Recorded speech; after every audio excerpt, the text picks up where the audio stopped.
Hey guys, welcome to the video. Today we'll be doing a little video about resealing around our windows to stop any excess light coming in and stop any bugs from coming in as well. Any small little insects or anything that can get through the gaps. So stay tuned, give the video a like down below and give us a subscribe as well. And we'll go through the process now. Cheers. Take me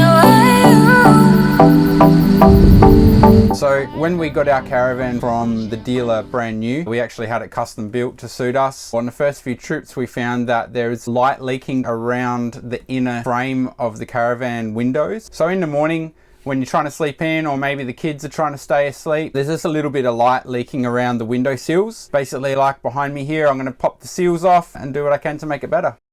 You can see behind me I've just popped the window frame off the inner part of the window. I'll give you a shot of the frame off the window at the moment. When we ordered our caravan from the factory, we had a lot of light leaking from the inner seal outwards, and we also used to get quite a few little bugs that had come in from when we have the windows open but the mesh screens closed at night on a hotter night. You'd hear the little bugs getting caught up in the bottom part of the inner frame. It was quite annoying and you can't quite get to them when the frame's on, so I'm going to take this opportunity while we're between trips at the moment to pop the seals off all the windows. We're going to give them a good clean, and then I've actually found a product that looks like it's going to be really well suited to sealing up around the inner part of the frame. It'll stop a lot of the bugs, if not all of the bugs. It'll also stop a lot of that light coming in. So not all caravans do that. Ours did. We had a lot of light leaking just out the bottom here and all around it basically, but mainly on the sides and bottom. We have two windows on our main bed, and also the kids have a window each on their bunk as well. I'm going to pop them off, give them a clean. I'll show you the product that we've found that I think is going to be really good for sealing up, and we'll go from there.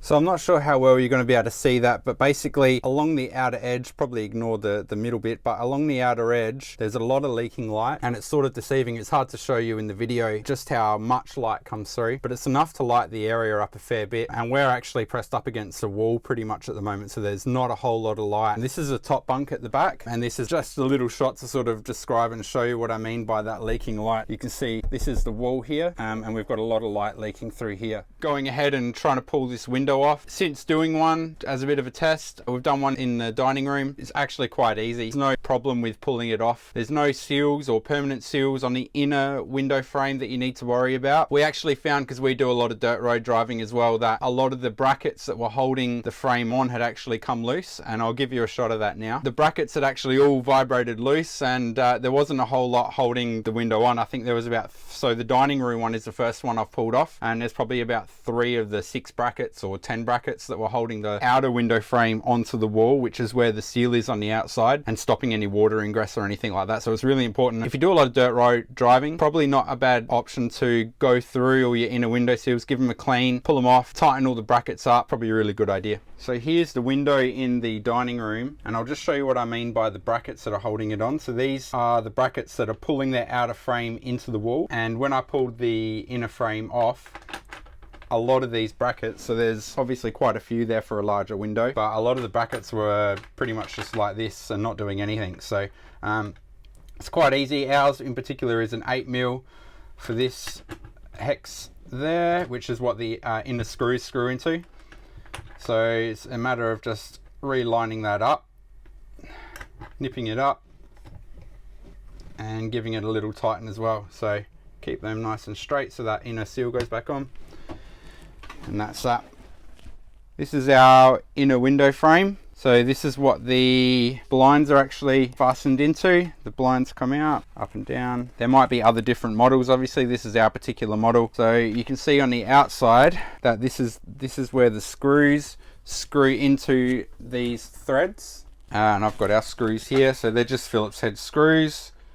And they've got ours in particular had these little rubber grommets over the heads of the screws. And you can see here, those little white grommets just cover the screw heads on the window frame. So once you pop the little grommets off, I'll show you how to do that. Then you go through and undo all the Phillips heads, keep them all together so you don't lose them. It's important they all go back in once we're done. And then this frame easily just pops off. And I found, as I said before, a heap of bugs just sitting in the bottom of this frame. So we could hear them when we were camping and away on the hotter nights when we have the screen up and the window open. So they obviously can still get in from the outside and get stuck in the bottom here. What I'm going to do is I'm going to run a seal on the inside here, a nice thick foam seal, and then hold that up against the wall and then put those Phillips heads back in. So the product that we've found is this one here, Comproban. So it's actually a concrete expandable joiner. So it's just foam. I'll pop that open now. So here's the label. This is the product. It's actually quite squishy. I don't know if you can quite see that, but it does take up whatever shape you squish into it, and it does expand back into its normal shape as well. I think that's going to be really good for what we want to do with it. Size wise, I'm not sure if we're going to have to chop it down the middle or what we'll do. It's easy enough with some scissors if we need to, and then we'll probably get twice as much. So this particular one was 2 meters, 50 mil by 25 mil by 2 meters. So you can see all the details on the pack there. If you need to, you can pause and take a screenshot. We'll see how we go installing it. As far as pulling this style window seal off, it was quite easy. So I've got a tiny little screwdriver and just carefully popping the seals off here. You don't need to dig into them or anything. They're quite easy to pop off. I did notice that little Ollie's also got one of the strings from the blinds hanging out. So I'll pop that back in once I've got this off as well.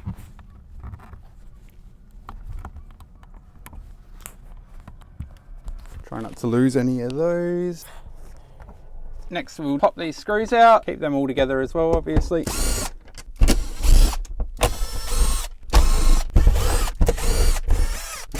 Then once they're all undone, it literally just pulls off like that. You can see the back from there. So again, on Ollie's we've got at least 1, 2, that's pretty good really, compared to the other one we just did. That one's actually done itself up and wound itself in. Pull that out, give that a nip up. We'll go through and tighten some of those just to keep the seal on the outside nice and firm as well. Again, just a simple 8mm spanner on our particular model. Give them all half a wind up so they're nice and firm. Probably don't want to go too tight. Some of them were quite loose. So as I said, we've done a lot of dirt roads, so the thing has been shaken to bits. I'm not surprised that some of those are loose. Feels good. Alrighty, we'll try and do some of the foam insert. Okay, what I've done is I've chopped the foam right down the middle. So I've made twice as long bits, and they're a bit thinner as well, and they're going to be, the size is going to be a lot better suited to sitting inside the frame. So next I'm going to try and feed that into the frame and try and keep it there and press the window seal up against the window again.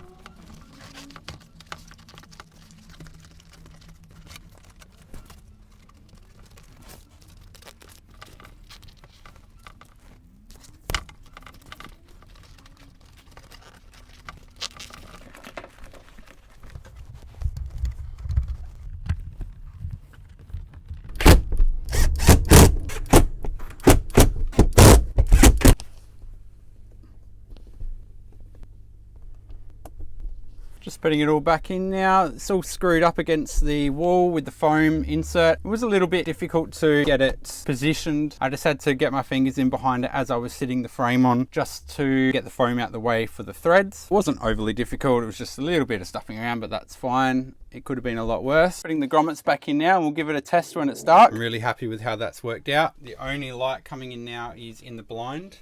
Absolutely none coming from the side of the frame. It is a lot worse in person. As you can see, all the light glowing as a comparison to the window above. So that's the top window, no light around the frame. And then this one here has got a lot of glowing light around the edge. I can't stress how much difference that makes already. Little Ollie's going to be pretty happy with that, I think. And that's his. And that's Kiana's. So you can see on the side of that light coming in as well. That's the frame there, you can see all the light coming in. Nothing except where the blind is. As far as I'm aware, you can't fix that. Cool. That's worked out really well. It's fairly easy. Real quick to pull the frame off, cut the frame down the middle. That foam was at Bunnings for $5 for 2 meters. So now I've chopped that in half, so that's given me 4 meters. And then we'll just go through and pop that on the rest of the windows now. We're gonna do this one, I'm gonna take a little bit more. So that small window, as an example, what is it, about 30 centimeters by 30 centimeters, give or take, or 40 centimeters by 30 centimeters. That took the full 2 meters. This window I'm gonna do now, and I'd assume it's gonna take about double. It's about twice the size. So go ahead and do that now.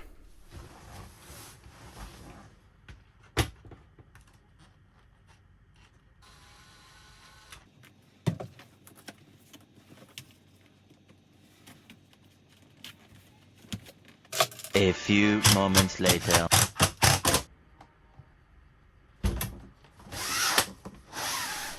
So that's another one done. Again, it was real easy to put up, easy for anyone to DIY themselves. Don't necessarily need to take it to a caravan shop. The foam that I'm using, there's probably a better foam that you could use. That's just the one that I got. That particular one was $5 on special at Bunnings, and it sort of fit the profile that I needed and the thickness. So the best thing I can recommend would be to pull a frame off first, give it a little measure, get an eyeball over it and see exactly what you think you need and what thickness and how much. Go to Bunnings or wherever your local hardware store and get what you think is the more appropriate foam. Like I said, there's probably a better one than what I use. So yeah, go with the best one for your setup. I'm really happy with how that was. That's all fit up.